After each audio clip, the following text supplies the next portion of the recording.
I just spend a lot of time being able to educate myself on things I don't know.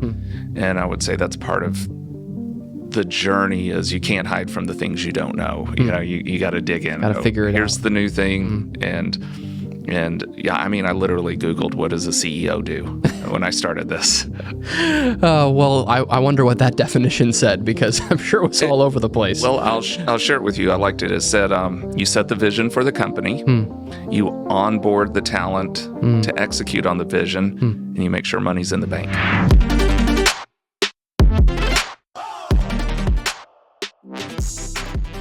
Hi, I'm Sean Sidders, founder and CEO of Mallard Agency, and welcome back to another episode of Founders in Flight. I'm so excited to introduce you to Dan Powell of Spark Biomedical today. Him and I have a really meaningful conversation about how you actually go about finding the right partners for your business, and how do you actually come up with the answers to your most complex issues through maybe some untraditional methods. I hope you enjoy. Dan, welcome to the podcast. So glad that you could stop by and just have a conversation today. I respect so much what you guys are doing at Spark. And I love coming in your office. That's right. Because everybody's like, we love what you're doing. And it's true. I mean, it really is true. I'd love to really just explore the story of Spark because, well, one, it's incredible. And two, I just think that it would be educational to really hear what it's been like for you through the process of founding Spark with your partners and all that has gone into that. So can you introduce yourself a little bit and tell me a little bit of the story of Spark? Yep. So I'm Daniel Powell. I'm the CEO of Spark and one of three co-founders. And I will start off by saying three co-founders is like the perfect amount because you all have your own individual domains and you're not all by yourself. But for the listeners, we're a medical device company. We're a new type of medical device, what we're calling a wearable, meaning this is a device that doesn't get implanted like a traditional pacemaker or spinal cord stimulator. And it uses minor electrical stimulation to stimulate the vagus and trigeminal nerve. And we're on market to treat opioid addiction and withdrawal. Well, that's a really well-positioned description of what you do. And in the past, you would have talked about those two nerves and it would have gone, woo, like this. But luckily, I've had the chance to really educate myself on what you guys are doing. I'm curious, how long has this experience been for you? And have you gone the funding route or I'm guessing so, just from what I know about the business. But what does that look like for you? And tell me about the journey a little bit. Sure. We're a little over 6 years on market. We have our second generation product has gone through clinical trials and FDA approval and on market. Started off raising money for this. We've raised about $20 million to date. Started off with a traditional friends and family round, common stock. I still remember these days fondly when I called my lawyer and I was like, I got my first investor. Do I just take his check? And my lawyer was like, no, there's paperwork, filings. This is a legal transaction. So we've come a long ways. Did a seed round, a lot of angel investors, and then now we're institution-backed VC round in our Series A that we just raised. Wow. I mean, did you have experience in that in the past? No. Well, tell me about what does that look like for you? Like for somebody who, because for an entrepreneur like me, and I'm not in healthcare, but still, it still comes up for a lot of entrepreneurs early on. It's kind of this idea of, do you go down this path of trying to self-fund it yourself, or maybe that's not even an option in your particular industry or vertical, but if it's not an option, you still have to educate yourself and kind of guess your way through it. What has that experience been like for you, just going through fundraising like that at that scale? What have you learned along the way? Yeah, I'll first liken this back to, I was an entrepreneur once before, many years ago. I started an internet gaming cafe, so very different from medical devices. Yeah. Wow, I did not know that. Up in Plano, Texas. It was called GameWise. I still run into people who say, hey, it's Mr. GameWise. But, wow. And I got a small business loan. And started it, so not necessarily raising money, but I had to take a loan out. And I didn't know anything about what I was doing. I didn't know anything about retail. It failed spectacularly. something that was very interesting that changed. One is I have about a 20-year career in medical devices. So when it came to the process this time, I actually knew something about doing it. When it came to all the stuff I didn't know about, the world had changed, and I had this thing called YouTube. I don't know if you've heard of it. I have. But literally, I was like, how do you fundraise? What are the different types? And I started typing and I'm watching videos, and this is a convertible note. This is a safe. This is what this looks like. Dig in deeper. What does this look like for medical devices? So it was really, I just spend a lot of time being able to educate myself on things I don't know. And I would say that's part of the journey is you can't hide from the things you don't know. You know, you got to dig in. Got to figure it out. Here's the new thing. And yeah, I mean, I literally Googled what does a CEO do when I started this. Well, I wonder what that definition said, because I'm sure it was all over the place. Well, I'll share it with you. I liked it. It said, you set the vision for the company, you onboard the talent to execute on the vision, and you make sure money's in the bank. Wow, that's really good. And yeah, now, do you do that to this day? Absolutely. And yeah, there's many, many more things we do, but that became a nice watchword. Like, am I covering the really fundamental basics? And if you do that, you'll have a business. Yeah, totally. I think maybe the finance part of it gets forgotten in a lot of those early stages for people. I came from a startup that I was not running that ran out of money, and it owed us all 6 months worth of salary, so that making sure money is in the bank. I have a little bit of PTSD. I never want to put our team through what I went through with that. I really respect that. And by the way, there's nothing like not getting a paycheck for 6 months and then telling your wife, I want to do a startup, honey. Yeah, I don't envy that situation. Yeah, you're coming from a failed startup. Yeah, but it worked for us. Totally. Well, when I started my business, the day that I filed my LLC paperwork was the same day that my wife came to me, and I don't even know if I had told her that I had filed the paperwork or not, but she knew it was going on. Kind of. She said, "I'm pregnant." On the same day. I was just like, all right, here we go. And I think, in my conversations with other entrepreneurs, and even in this conversation, I'm reminded of the fact that it's in those moments where you're almost forced into it. Like with you educating yourself on how to even go through fundraising, you're kind of forced into that, right? The idea mandates that you figure this out.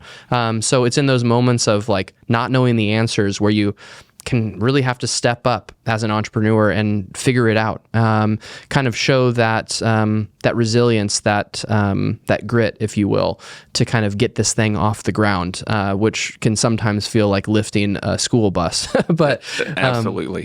So I've found I have a process for doing that. Okay, so you got a problem in front of you, and you can tell yourself everything's figure-outable. But I'm an extrovert naturally, which in my definition here is I need to talk through my problems. And so just today, literally just today, I called somebody to just talk about what I'm thinking about so I could process through and find a road through to find the solution. And I've walked, paces in front of my house and worn a groove in the sidewalk. But that's how I do it. Like you're saying, you're forced to focus, and that's one of my tools is I sit there and I just scroll my phone and I find somebody and I call them and then I talk about what's on my mind. And hopefully they're appropriate. Yeah. Like my mom's like, I don't understand any of this. Right. No, but like find someone that and you just kind of grind out the problem. One of the things that has struck me about your journey, even in this conversation, you mentioned at the very top, is having 3 founders. And I know that just from meeting them, that they are so instrumental to your success in terms of bringing that technical knowledge of the product to the table, and then pairing that with your leadership ability and also technical expertise in the category. But I know that partnerships can be hard. And it strikes me that you all, I'm sure it hasn't been perfect all the way through. If it has been, then kudos. But really, how have you navigated that triangle of expertise in terms of having three founders? How have you dealt with that? First, they're 2 incredible human beings. It has been perfect. So I don't. Wow. I don't think we've ever had an argument. We decided to form the company together. We really enjoyed working together and trusted each other. And then we got on a phone call and we were like, well, you want to divide it 3 ways? And I was like, all right. And I was like, I'll take care of the paperwork. And we just started working. Wow. Alejandro's a neuroengineer, so he takes care of the technology. Naveed is a neurophysiologist, neuroscientist. He takes care of the clinical studies. I got a business background. And it's just been really fantastic. Yeah. So what would you recommend to somebody? Because when I think of, or just I'm sure you've even heard the horror stories of going into partnership with somebody where it doesn't work out. Luckily, I think it's a glimmer of hope that it can work out. What are some things that if you were talking to somebody who was considering a partnership, what would you recommend they look for in those partners? I mean, this was an accident. I did not design this at all. So it takes a little bit of luck. It is incredible amount of luck. I think we're both midways or more than midways through our career, and so there's an enormous respect for each other. So you have. I haven't really thought through this, so let me think. Let me kind of work through the answer. There's a respect level. There's an absolute honesty and transparency level. We put everything on the table, and then there's a humility. There's okay, you're going to cover that, you cover that, I cover this. I like that the 3 of us. Now, I don't think we'd have the same outcome if we had 2 neuroengineers and 1 business guy, or 2 business guys and 1 scientist, right? Because we would have been stumbling on each other. So the nice thing is we each go to our corner and we each trust. I don't know, like Naveed, I know you got the clinical study design and FDA path, and Alejandro, I know you know exactly how to do the biocompatibility testing. I don't have to worry about it and be compliant. And they're like, Dan, we trust you to raise money. And I'm like, that feels like a lot of pressure. Yeah. But it is born out of just trying to be really honest, good people. And we're on the same mission together. Probably the only time we really had a split call was how much dilution are we going to take for the next round? And we'll have one person be like, I don't want to take that much dilution. The other one's like 100% of nothing's nothing, you know? And so we always tend to come to a pretty happy medium. I think it's so, it sounds like you guys have great communication. It sounds like you have, respect really comes up as a key word in what you shared. And I think in talking to other people about partnerships in particular, one of the things that's risen to the top is to not necessarily let hope, kind of this blind hope, get in the way of thoughtful decision making about going into partnership with somebody.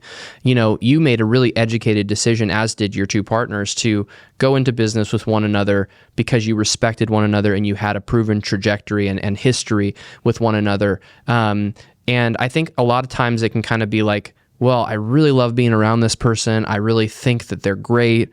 And maybe they have a little bit of history, but there needs to be some due diligence there to make sure that you're not making that decision just based off of hope that it will turn out really great, right? Yeah, absolutely. There is not we to your point, we had that, okay, we've worked together for 9 months. We know what this is like. We really respected each other. Still a little blind going into it, though, Yeah, sure. It kind of always has to be like that in some capacity. Yeah. But I think that for me, it's a really great example. And actually, this is a good second question here. I'll be the judge of that. Okay, great. Sorry. I need you to keep me accountable to good questions here. But you guys are a very missional organization, and I think maybe that has some parallels to why you've had such a successful partnership, is because you're doing what you're doing for a reason. And there's profitability and business growth that's top of mind, but also what you're doing is making a real impact for real people. And the scope of that impact can actually go even well beyond where you currently sit today. Can you explore what the mission side of the business is a little bit further? You kind of hinted at it, but yeah, that's the beauty of being in medical devices, right? At the end of the day, you got this that really nice feel good that we're helping people, and so when it's really a tough business to be in, that keeps you coming back, getting up early every morning. Our work to to take this product from an adult product to a newborn baby who are suffering from neonatal opioid withdrawal syndrome and be able to help, like things like that, man, that gets you up early and focused. It really has an effect on the larger team too, though. So, I think we manage the team super well and bring those same values of respect and transparency and everything, but they also just come to work fighting every day for, they get to work on something they really believe in. So that, absolutely, probably that ties in. The other thing is Naveed is getting to run the most amazing clinical studies that if he was over here down XYZ medical device company, he wouldn't get to do. Right. And Alejandro's getting to build and invent, and sometimes, it's just like, Alejandro, you just go think, he came to me 2 years ago with this concept of how we could change the earpiece and how it works. And it's like, he's like, no, we're going to print silver on the plastic and that'll make the electrical. And I was just like, I have no idea what you're talking about. But he gets to really invent something that's never been done before, not just work on the 5th generation of this pacemaker or whatever. And for me, I'm getting to raise money and do this different. So I think each of us in our own way are growing, and that's helping. We're getting to do so much more than if we were just an employee at another company. Yeah. How big is your current team? About 24. Okay. So with having 24 people that you're responsible for, both in terms of managing payroll and all of that, talk to me about some of the, it's great to have a team, and so there's certainly pros there, but talk to me about how do you deal with the struggles of the naturally human complexities of a business of your size? 24 might not sound like a lot, but when you're operating a 24-person business, I know because my business is 10, that's a lot of people that you're responsible for, and there's a lot of complexities that come along with people management. So dive into that a little bit for me. Yeah, I told my team there's a Harvard Business Review that basically says that 25 people, everything breaks. Like nothing's working. Like, you just get to the number of different relationships and the number of different interactions gets complex. And we all work from home, which is bananas for a medical device company. And so, we have, I'd like to tell you I'm the best at hiring, but I've hired talent that doesn't work. It becomes apparent pretty quickly, though, still at 25 when somebody's not pulling their weight. And if you don't address it, it demoralizes everybody. I really feel the pressure, like if I know somebody's underperforming, that everybody's looking to me like, fix the stand. Right. So, part of the things we put in place to make this work, we have we're on Teams, and we have one Teams channel called Spark a Conversation, where everybody is on there, and we wish happy birthdays and post pictures of our kids in Halloween costumes and just stay connected. We use the enterprise operating system and Traction and all those different tools to run our L10 meetings. Yeah. This guy ought to give me some advertising dollars for shout out for him. Yeah, but we're on EOS too. Okay, so running an L10 meeting and having that structure and a consistent meeting across the clinical department, engineering, all this has really helps us manage. It became apparent early on I needed an ace project manager. And so that's our guy, Jared. He is, I got the best project manager around. So, that certainly keeps the wheels on the bus too. Yeah, no doubt. I think that one of the things that's really helped us in terms of having that operating system for our business has been just the quantitative accountability for high performance. For us, it's really clear whenever the business is breaking in a very specific area, because we've built systems to be able to identify when something's not going well. I'm curious, do you have similar metrics for your business, and how did you go about forming those? Yeah, a lot of our metrics, like some of them are real obvious. So if we have a clinical study, it's patient enrollment. For R&D, it's the progression through the development life cycle.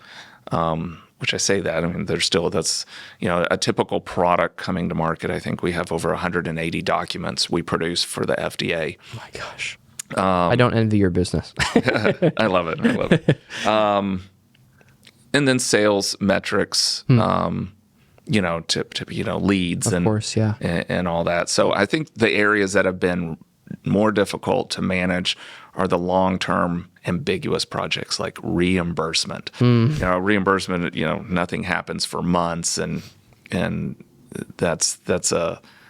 those things get forgotten. And I feel like there at the end of the day, it really comes down to I think how much revenue are you generating, and how many leads have you generated, and for me, I'm responsible for that in my organization too, so I can really empathize with the pressure that can come along with that. What are some tactics that you've employed to actually be able to kind of keep up with that necessity for the business? I mean, if that's your primary responsibility, and for anybody listening, that's like the number one thing I hear from entrepreneurs is, how do I get more revenue? Because revenue is a really helpful tool to solve a lot of problems. Yeah, we are just in the beginning stage of getting reimbursement.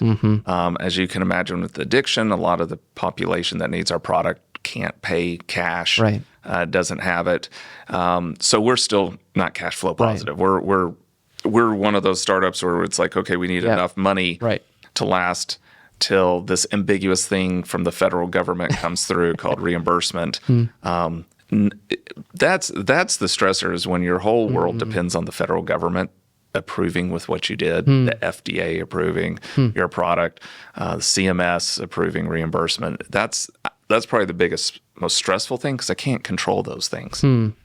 How do you deal with things like, now I'm talking about more so like, how do you deal with that more so like yourself, like as Dan, like the stress of the things that are outside of your control? It was one time our product got rejected, even though it shouldn't have. It was from the FDA. And I gave myself the first day to panic. I was like, okay, you can just panic today. And tomorrow I got up the next day and I was like, okay, what do we do? And rally the team. And I was like, I know this is unfair, but we're here. So we can't sit around saying this is unfair for 3 months. And the team really rallied, and we're like, all right, let's just make it where they can't say no. And we put a team plan together. And, kind of back to what I said earlier, you just grind the problem. And it was just, persevere through that valley. Definitely. I think perseverance and resilience, like as I go through this podcast and talking to a number of different people, I'm pretty sure everybody mentions this. It's as an entrepreneur, there's something in you that just keeps you going out of necessity in a lot of cases, and out of passion in other cases. It's kind of like, I'm so passionate about solving this problem, therefore I'm going to move forward. Or in other cases, it's like, I have to literally solve this problem to pay my mortgage in order to make this work. And so it just really takes, and I felt this in our business, it just takes so much resilience in those moments where something happens, whether it be in your control or out of your control, regardless, you still have to overcome it. And I guess pivoting a little bit and really thinking about the future of Spark, and knowing that there will be additional challenges that face your business down the line, similar to the story you just shared, and also thinking about the opportunities that exist for the future of Spark. What are some things that are on the horizon for the business, and how do you see your role in the business changing, or do you see your role changing, in the future? Yeah, I wonder what it's like if we double in size, right, in 50, and get to where we're really more of a revenue-focused company versus doing all this blocking and tackling for reimbursement and all these different and clinical studies. So I do see it evolving and to where I'm just much more active, focused on this day-to-day sales. So that'll be nice change. Yeah.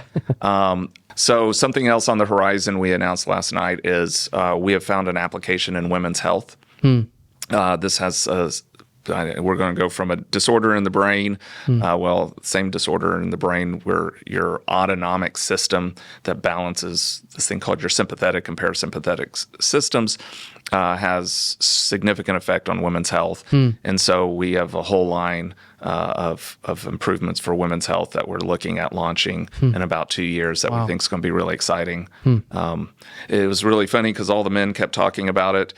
And then you realize, okay, maybe we should stop and let all the women talk about it. So the women did an offsite and didn't invite any of the men, and then came back and said, "This is what an ideal product would look like." And we went, "You're right." Yeah, as one should.